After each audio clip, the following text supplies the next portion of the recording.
In the pre-dawn silence of what would one day become America, when the morning mist still clung to ancient forests like the breath of sleeping spirits, and the only sounds were those of nature itself, the distant howl of wolves, the soft rustle of small creatures in the underbrush, the gentle whisper of wind through towering pines, an old man sat before a carefully arranged pile of stone. His weathered hands, marked by decades of precise strikes and countless small cuts that told the story of his dedication, held the future of his entire people between fingers that had learned to read stone like sacred text. These were not the smooth hands of a storyteller or the calloused palms of a simple laborer.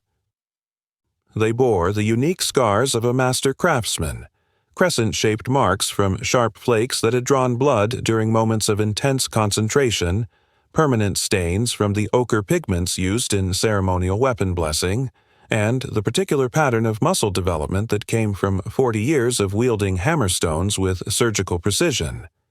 This was no ordinary craftsman. This was the last master of a sacred art that could mean the difference between life and death, between survival and extinction. In a world where metal was unknown and survival depended entirely on the tools one could shape from stone, wood, and bone, the Flint knapper represented something beyond mere technical skill. He was a living repository of knowledge that stretched back through countless generations. The Flint knapper, as his people called him, had spent 70 winters perfecting what others saw as simple stonework, but those who understood knew better. In his hands, ordinary rock became weapons, tools, and hope. On this particular morning, as autumn painted the leaves in shades of fire, he faced the greatest challenge of his long life. Winter was approaching faster than anyone had expected, and the tribe's weapon supply was dangerously low. The hunting party had returned 3 days earlier with devastating news that sent ripples of fear through the entire community. The great herds, massive bison that had followed the same migration routes for generations beyond counting, providing the backbone of the tribe's winter food supply, had moved further north than ever before, following patterns that defied generations of accumulated knowledge and wisdom. The lead hunter, a man whose father and grandfather had tracked these same herds with legendary success, stood before the tribal council with confusion and worry etched deep into his weathered features. He spoke of empty valleys where thousands of animals should have been grazing, of cold fire circles that showed other hunting parties had been equally unsuccessful, of distant smoke that suggested competing tribes were facing the same crisis. The usual hunting grounds, territories that had reliably provided game for longer than the oldest storytellers could remember, lay eerily empty. Even the smaller animals, deer, elk, and the various species that typically provided supplementary protein, seemed to have vanished into the vast wilderness. What game remained had grown wary and difficult to approach, as if they too sensed the growing desperation of the human hunters who stalked them. Worse still, signs of the rival tribe's presence had been discovered near their territory's borders.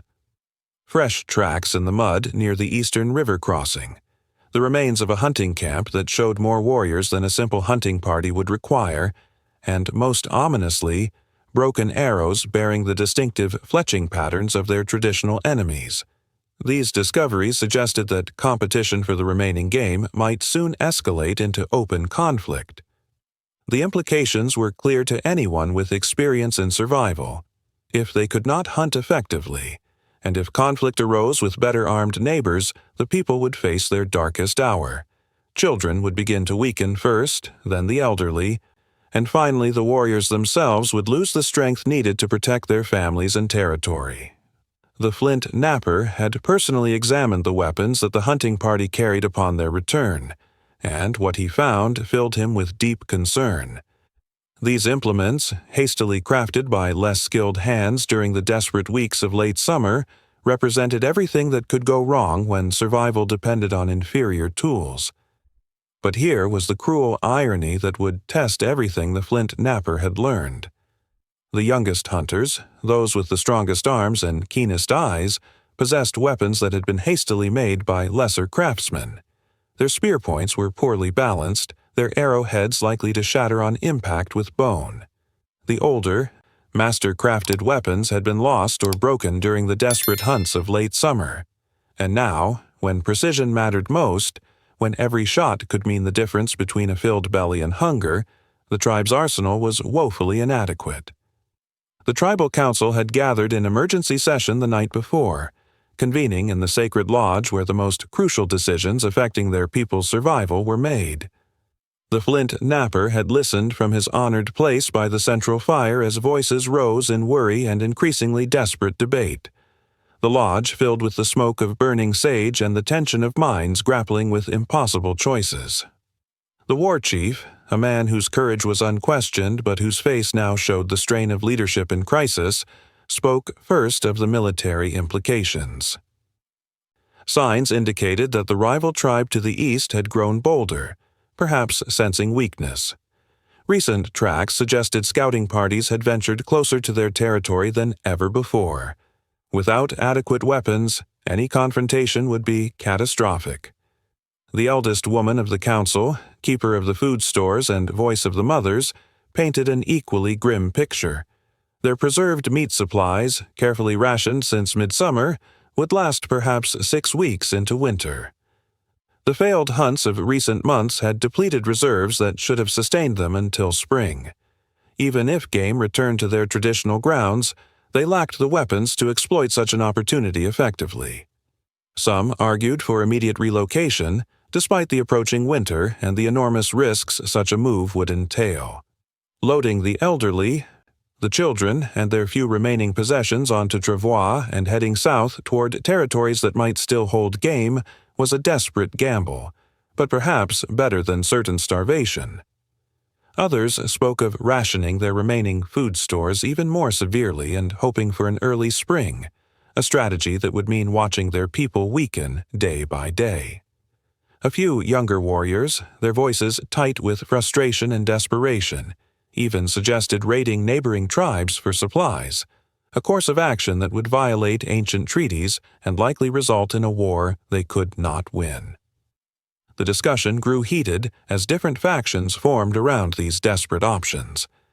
But the Flint knapper said nothing during these heated discussions. He simply studied the flames dancing in the center of the lodge, watched the play of light and shadow across the worried faces of his people, and planned. While others spoke of what could not be done, his mind worked through possibilities that only he could see. For in the depths of his secret stores lay the materials and knowledge that might yet save them all. What the council members didn't know was that deep in the Flint knapper's personal stores, buried beneath layers of carefully preserved hides and protected by ceremonial stones arranged according to ancient patterns, lay something extraordinary. A cache of the finest flint stone anyone had seen in generations. This collection represented not just materials, but the accumulation of a lifetime of careful selection and preparation. This wasn't the common chert they typically used, with its unpredictable fractures and inconsistent edges that made weapon-making a constant struggle against the stone's inherent flaws. This was glass-smooth obsidian, each piece individually selected and traded from tribes hundreds of miles to the west, acquired at great cost through a complex network of relationships built up over decades. The obsidian had come from the sacred mountains where the earth itself bled black glass, and each piece had been blessed by the shamans of the volcano people before beginning its long journey east. Even more precious was a rare deposit of perfectly grained flint discovered during his youth in a hidden canyon that no one else had ever found. That discovery, made during a vision quest that had nearly cost him his life, had occurred in his 20th year when he was still learning the fundamentals of his craft. The canyon lay 3 days' journey to the north, accessible only through a narrow defile that could easily be missed by those who didn't know exactly where to look. The flint from this secret source possessed qualities that bordered on the magical. Unlike ordinary stone, it responded to skilled hands with almost supernatural cooperation, as if the rock itself desired to become something greater than its humble origins. The color was perfect, a deep blue-gray that seemed to hold light within its crystalline structure, and the texture was so fine that finished pieces appeared almost polished without additional work. He had been saving these materials for a purpose he couldn't quite name, some future need that his instincts told him would come. Through the years, he had resisted the temptation to use these precious stones for ordinary weapons, even when clients offered impressive payments for his finest work. Something beyond rational understanding had whispered that these materials were meant for a greater purpose, a moment when the very survival of his people would depend on the finest weapons he could possibly create. Now, as he examined each piece by the growing light of dawn, feeling their weight and reading the subtle signs that indicated their internal structure, the Flint knapper understood that this moment had arrived. The stone seemed to respond to his touch with an almost living warmth, as if awakening after years of patient waiting. But creating weapons from these precious materials would require more than skill.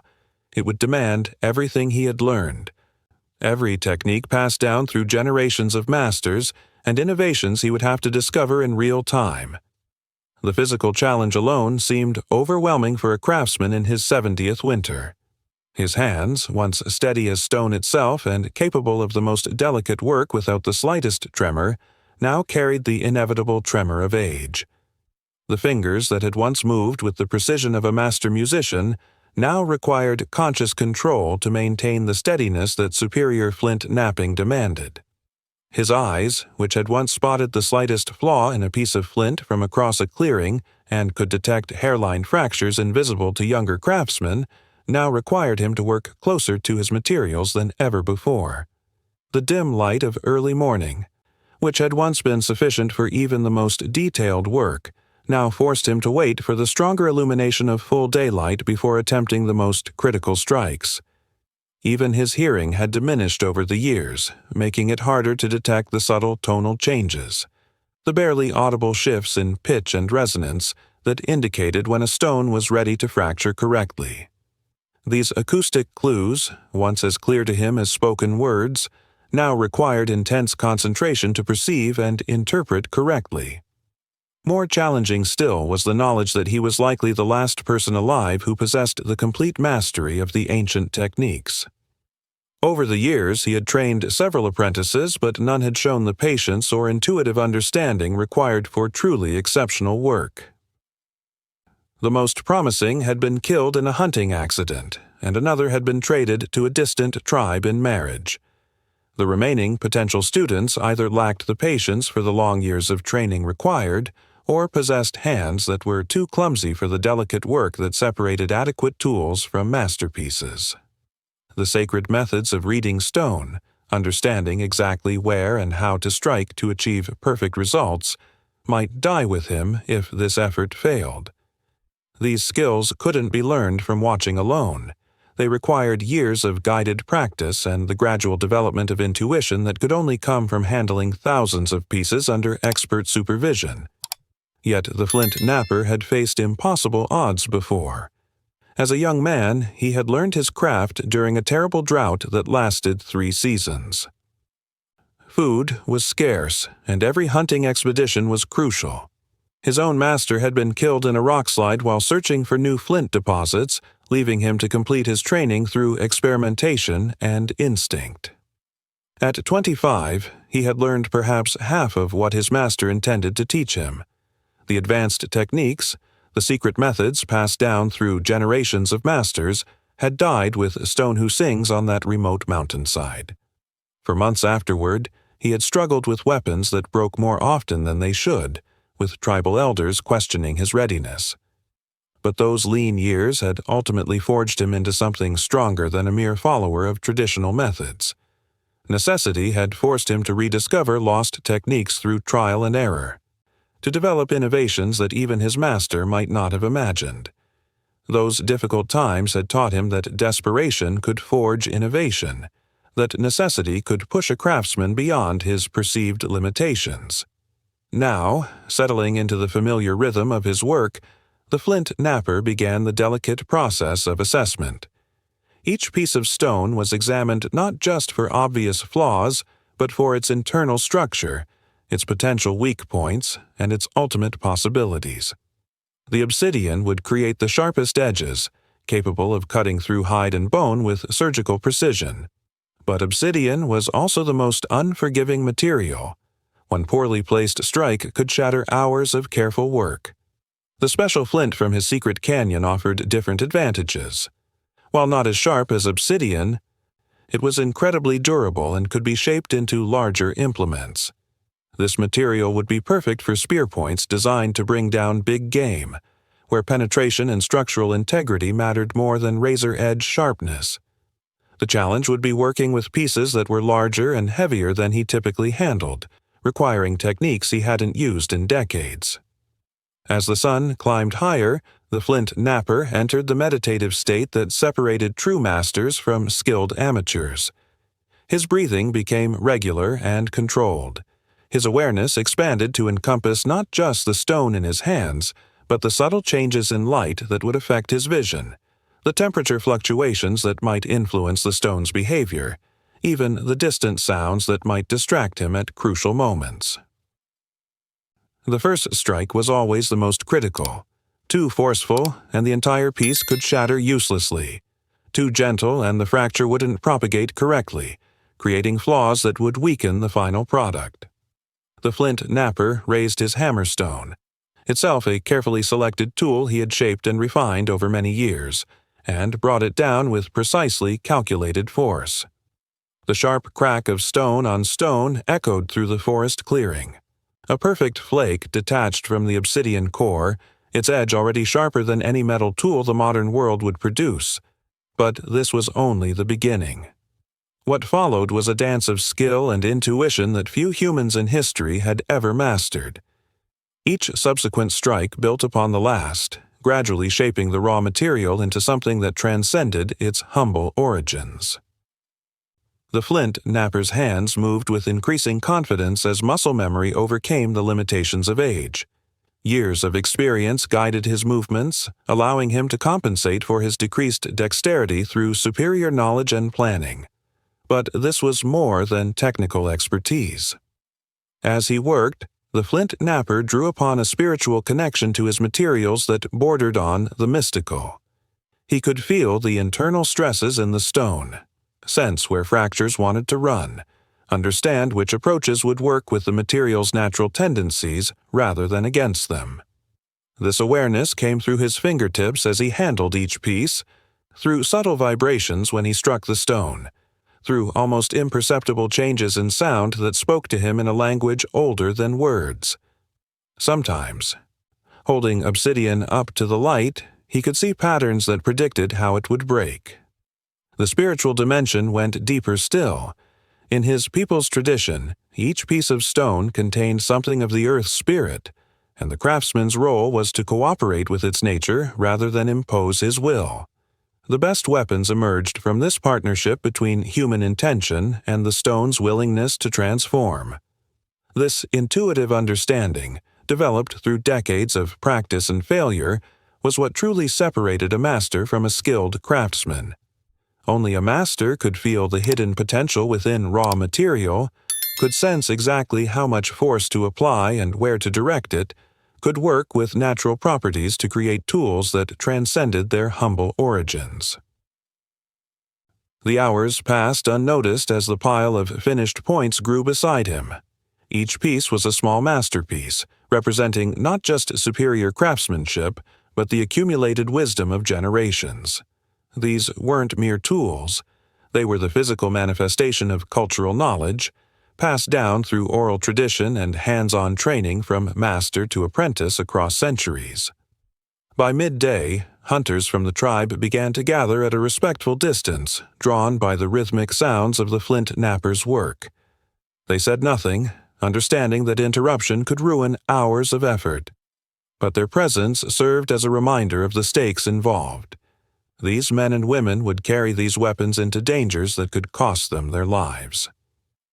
The quality of the Flint knapper's work might determine whether they returned to their families or died alone in the wilderness. As the afternoon progressed, the complexity of the work increased. The Flint knapper had completed the arrow points and smaller spear tips and now turned his attention to the most challenging pieces. large spear points designed for hunting the massive creatures that roamed the ancient American landscape. These weapons would need to penetrate thick hide and heavy bone, remain intact during violent struggles, and be weighted perfectly for accurate throwing. Working with the special flint from his hidden canyon, the Flint knapper employed techniques that pushed his abilities to their absolute limits. The larger pieces required more force to shape, increasing the risk of catastrophic failure. The complexity of the intended shapes demanded planning several strikes in advance, anticipating how each impact would affect not just the immediate fracture, but the structural integrity of the entire piece. At one point, working on what would become the finest spear point of his career, the Flint knapper encountered a problem that would have defeated a less experienced craftsman. Deep within the stone, invisible from the surface, lay a small inclusion of different material. When his tool struck the stone near this hidden flaw, the fracture line suddenly changed direction, threatening to ruin the entire piece. But instead of abandoning the work, the Flint knapper paused and studied the problem. Years of experience had taught him that stones often revealed their secrets in such moments. What appeared to be a flaw might actually be an opportunity, if approached with the right mindset. After several minutes of careful examination, he identified a way to work with the inclusion rather than against it, ultimately creating a spear point with unique properties that would make it even more effective than originally planned. This moment of adaptation and innovation exemplified the deeper wisdom that the Flint knapper possessed. Lesser craftsmen followed rigid patterns and abandoned pieces that didn't conform to expectations. Master craftsmen understood that the best work often came from embracing unexpected challenges and finding creative solutions to apparent problems. This flexibility, this ability to see possibilities where others saw only obstacles, was what truly made the difference between adequate tools and exceptional ones. As evening approached, the Flint knapper completed the last of the major pieces. Before him lay an array of weapons that represented the finest work of his lifetime. 20 perfectly crafted arrow points, each one capable of bringing down deer or smaller game with surgical precision. 12 spear tips of varying sizes and designs, each one optimized for specific hunting situations. And 5 large spear points that could penetrate the thick hide of mammoth or giant bison, weapons that might determine the tribe's survival through the coming winter. But the creation of the physical tools was only half of the Flint knapper's responsibility. Each weapon would need to be properly hafted, attached to wooden shafts with bindings that would hold under extreme stress. The hunters would need instruction on the specific properties of their new weapons, understanding how differences in weight and balance would affect their accuracy and penetration. Most importantly, they would need to understand the spiritual significance of what they carried. In the tradition of his people, each weapon was more than a tool. It was a connection to the ancestors who had developed these techniques, a responsibility to the future generations who would depend on successful hunts, and a sacred trust between the craftsman and the warrior. The Flint knapper spent the final hours of daylight not just completing the physical aspects of the weapons, but preparing the hunters to use them properly. The hafting process itself required careful attention to detail. The wooden shafts had to be selected for proper grain and flexibility. The bindings, made from carefully prepared sinew, needed to be applied with specific tension and patterns. Even the adhesives created from pine pitch and other natural materials required precise preparation to ensure reliable bonding under combat conditions. As the Flint knapper worked through these final steps, he shared with the hunters not just the technical knowledge they would need, but the deeper understanding that separated successful hunting from mere luck. He explained how the balance point of each weapon would affect its flight characteristics, how changes in temperature might influence the binding materials, and how to maintain the sharp edges that were crucial for effective penetration. More importantly, he conveyed the spiritual aspects of their craft. Each weapon carried the intention and skill of its creator, and the hunter who wielded it became part of an unbroken chain connecting past and future. The successful use of these tools would honor the ancestors who had developed the techniques, provide for the current generation, and preserve the knowledge for those who would come after. When full darkness finally arrived, the Flint Knapper's work was complete.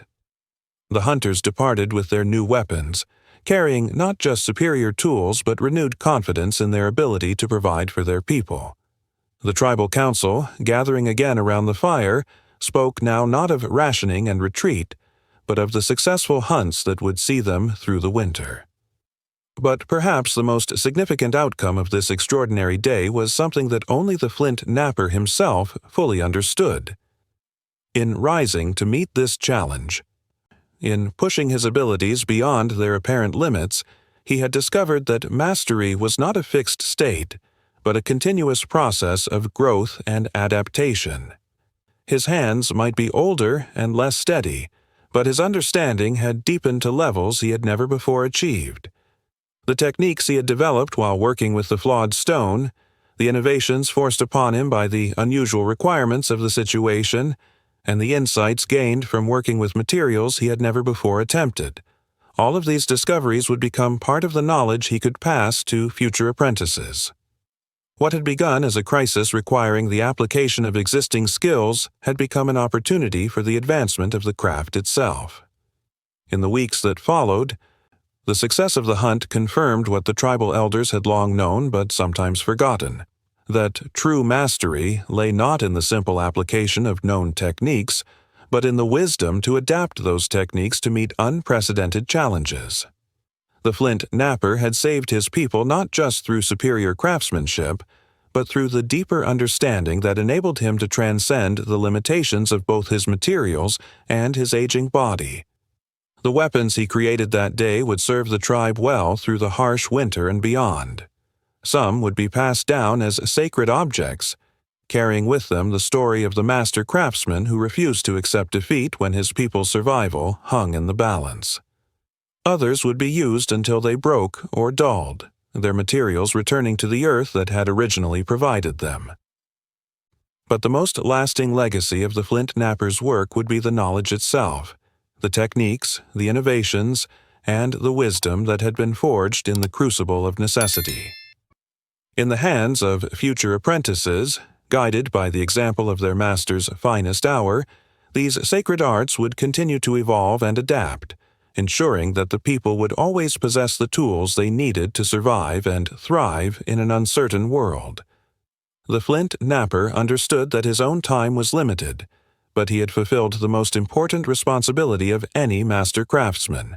He had ensured that his knowledge would outlive him, preserved not just in memory and instruction, but in the living tradition of those who would carry the craft forward into an unknown future.